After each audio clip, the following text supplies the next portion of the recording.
Hello everyone! Nagluto si Tita Wena ng napakasarap na tinolang spare ribs with a twist of ubod ng niyog at freshly harvested na pako. Ayan. At ang ating spare ribs ay malalaki lang ang hiwa at napakasarap nga nito. Ito yung ulam na tamang-tama sa tag-ulan. Sabaw pa lang. At kung paano nga balutuin yan, halina kayo, samahan nyo ako. Let's go! Let's cook! Hello everyone! Ayan, maulan na kapaskuhan. Samahan nyo ko, tayo ay magtitinola ng bagong katay na baboy. At minarinate nga yan ni Tita Wena. Yan po ay spare ribs. Ayan, bagong katay lang yan guys. Freshly cut. Ayan, minarinate muna yan ni Tita Wena sa patis at sa kalamansi, konti lang. Bakit may kalamansi? Para mawala yung langsa. Yes. Ayan, at nilagyan ko na rin ng paminta. And yes, hindi yan pang kaldereta, yan po ay pang tinola. At sa pagtitinola nga natin, ayan, gagamit tayo ng minced na ginger. Yung ginger guys ang gamit ko. Ayan, minins ko siya para mas mabilis ma-squeeze yung lasa, Syempre, hindi mawawala ang bawang. Hindi rin mawawala ang sibuyas. Ayan. At syempre, ang ihahalo nating gulay, maamis kayo. Kakaiba to.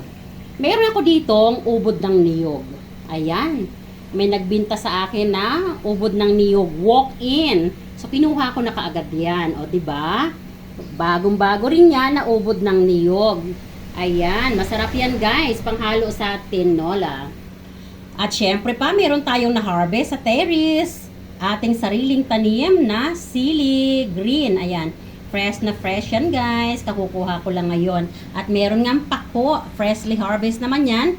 Dala yan ng aking brother. Ayan. So, harvest din niya yan doon sa tumutubo sa lake namin, doon sa maliit na land na na-provide ko nung ako ay nag-a-abroad pa. And yes, sobrang sarap niyan guys. Ihahalo natin sa ating tinolang spare ribs. Ang sarap ng pako natin. Fresh na fresh, oh. Ayan, kaya naman halina kayo at tayo ay magsimula ng maggisa ng ating tinolang spare ribs. Sarap. Look at the pako. Diba? Curly paku. Look at that. Ang ating sili. Halika na. Samahan nyo na po. Maggisa na tayo. Para tayo ay kakain na. Hihigop na tayo ng masarap na sabaw. Ayan, mga guys, mga beshi wap. Dito nga sa aking pressure cooker ay mayroon na tayong mainit na oil. Ayan. Ayan. At ilagay na natin yung ating ipin-repair na yang ginger. Alam nyo guys, baka itanong nyo kung bakit gusto kong gamitin yung yang ginger. Yung iba kasi ayaw nilang gamitin yung yang ginger. Ginagamit lang nila sa pag-i-steam sa isda. Ako, kahit pagluluto, kahit anong luto, gusto ko yang ginger. Why? Kasi po, yung old ginger, maraming sabot-sabot, no? Ito wala. Pwede mong kainin lahat. Ayan.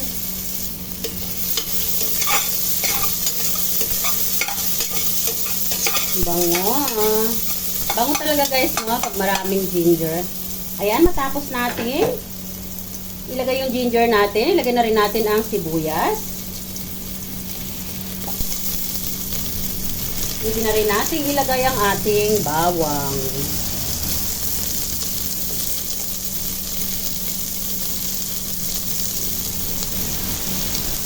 Then, halu-haluin. Make-us mo lang yan, Tita Wena. Make-us lang ng make-us. Ayan. At pag yun nga po ay nag-golden brown na sila. Ayan, malapit na. Ilalagay na natin yung ating minarinate na pork spare ribs. Ayun. So, ayan mga guys. So, bago natin ilagay yung pork spare ribs, kunin muna natin yung mga laurel dyan. At ilagay natin doon sa ating ginigisa. Haluin once again. Wow, sobrang bango. Bango-bango. Nakakatanggal ng lungkot sa tag-ulan. Ayan. At yan nga po, ay pwede na natin ilagay ang ating marinated na asparagus.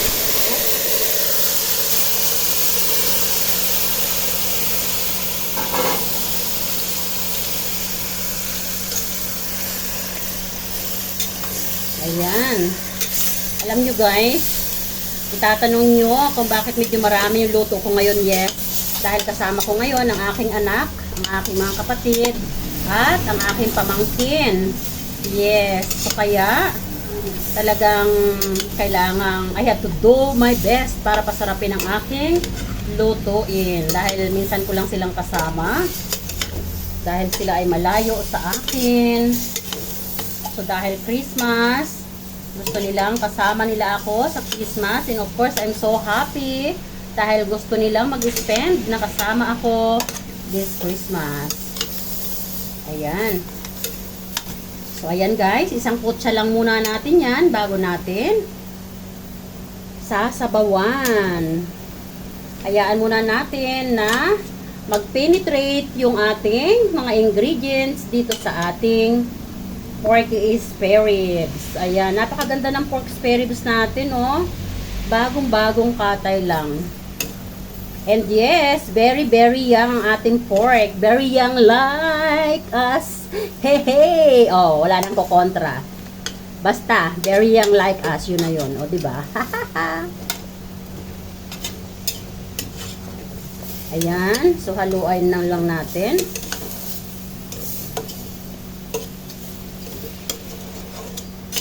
Sadyang nilakihan ko lang guys yung pagkahiwa niyan. Tingnan nyo guys yung pagkahiwa ko ng spare ribs. So anyway, pag naluto yan ay liliit yan. Ayan. Diba?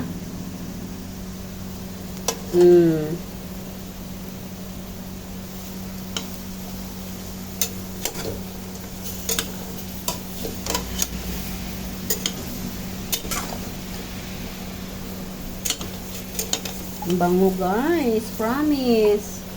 Mai-inlove ka talaga pag ganito kabango ang iyong niluluto. Ayan, so hayaan lang nating masangkot siya muna guys ha, bago natin lagyan ng tubig at bago natin ilagay yung ubod ng niyog. So ayan guys, so dahil yung pagkasangkot siya natin ay nagda-dry up na sa ilalim. Ayan.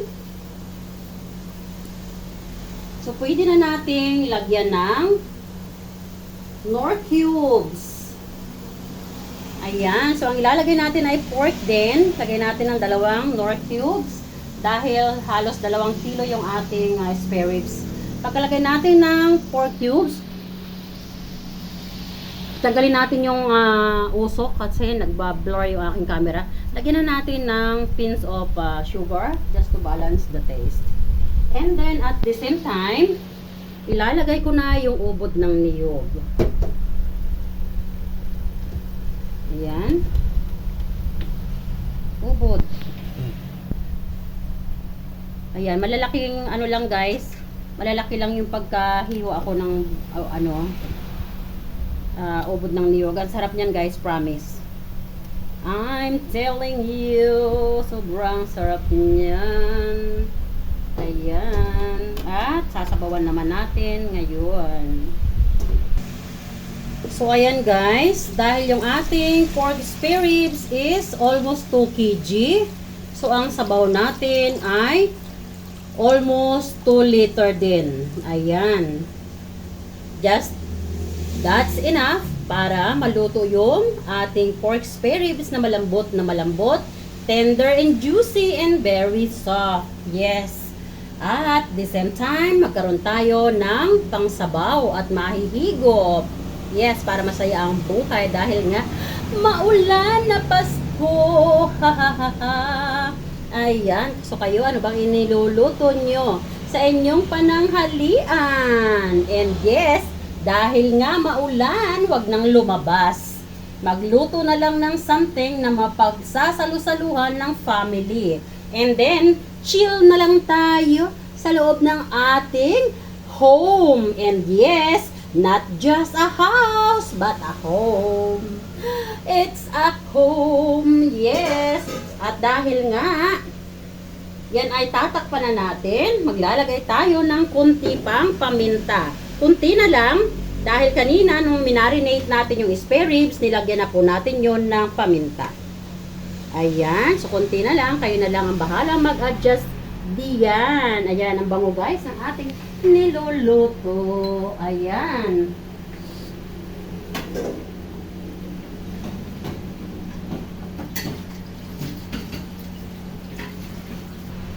So, ayan guys, takpan na natin. At mamaya na natin ilalagay yung sili na green at pako.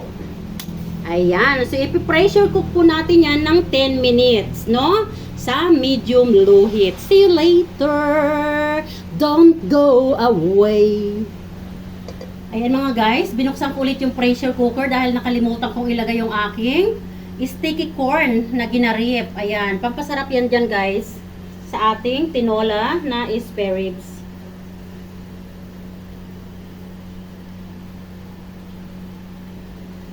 Yan. Finally, takpan na natin.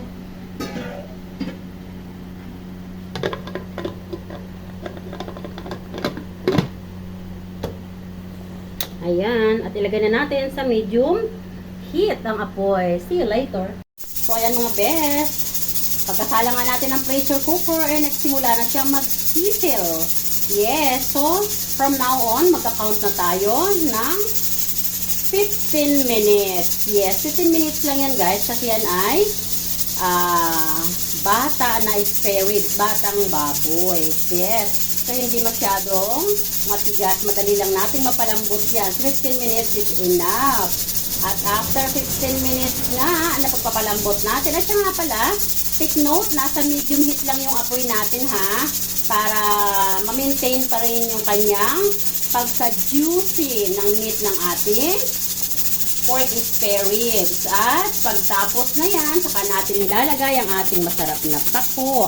Ayan, at ang ating freshly harvested na sili. Lalaki ng sili ko guys, oh. Diba? Ang aking pako, napakaganda. Nakaka-in-love. Sana all, nakaka-in-love. O, diba? Ayun. So, mag-count na tayo ng 15 minutes. Merry Christmas, everyone. Merry Christmas. Paikutin. So, ayan mga guys. 15 minutes is done. Ayan, patayin na natin. Diyan. Ayan, huwag mo nang bubuksan ha. I-cool down lang muna bago natin bubuksan yan. So, ayan mga guys. Matapos nga i-cool down natin ang ating pin-pressure cook na tinolang spare ribs. Ayan, at nabuksan na nga natin. And yes, sobrang lambot na po niyan. Wait lang ha. Pakikita ko sa inyo kung gaano na ba kalambot yan. Look at that. Oh, di ba? Ang init naman, Tita Wena. Ayan, sobrang lambot na niyan. Ayan. Yes. Ang lalaki ng ating spare ribs. Ayan, guys. Ayan. So, this time, dahil kumukulo na siya ulit, ilagay na natin ang ating sili. Ayan. But at the same time, ilagay na natin ang ating pako. Ayan, ang ating freshly harvested na pako na masarap. Ayan. Ayan, panoorin nyo mabuti dahil meron tayong ilalagay na isang magdadagdag ng sarap na ingredients.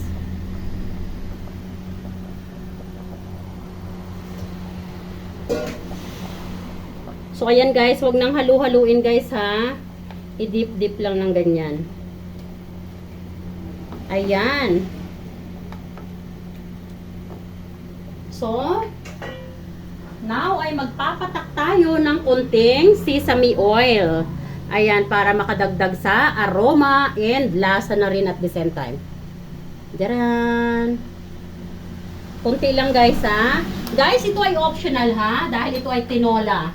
Baka itinatanong nyo, bakit tinola ay mayroong sesame oil. Optional po ito. Gusto ko lang kasi mas mabango. Mas na-enhance yung aroma. Now, kung wala kayong sesame oil, hindi kailangan. That's why I said optional. Yes, ayan.